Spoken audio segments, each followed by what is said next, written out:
எந்த கட்சிகள் வெளியேறினாலும் அவங்கள பத்தி கடுமையான விமர்சனங்கள் இல்ல. நான் வெளியேறது குறித்து மட்டும்தான் திமுக மற்ற உங்களோட தோழர்கள் வந்து கடுமையாக எங்களை விமர்சிக்கிற அனுத்தரமா சொல்லியிருக்காரு.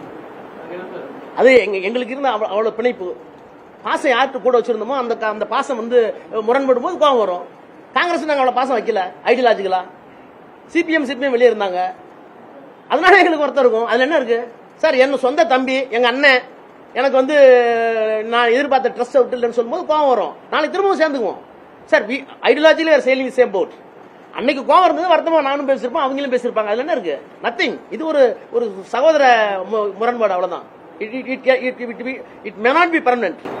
வைகோ வந்து ஒரு போராட்ட காலத்துல பிரஸ் மீட் கொடுத்தாரு. அப்ப வந்து என்ன சொல்றாருன்னா 27ஆம் தேதி வந்து பொதுக்குழு கூட்டம் இருக்குது தாயவங்க. தாவேக்கான்னு சொல்லல, கூட்டணி தொடருமா இது சம்பந்தமா இனிதான் வந்து முடிவெடுக்கணும்னு சொல்றாரு. சீட்டு குறைவா கொடுத்தது வந்து தொண்டர்கள் மத்தியில கொந்தளிப்பு இருக்குது, அந்த மாதிரி வார்த்தையெல்லாம் யூஸ் பண்ணிருக்காரு. நான் பாக்கலைங்க, அவர் இன்டர்வியூ நான் பாக்கல.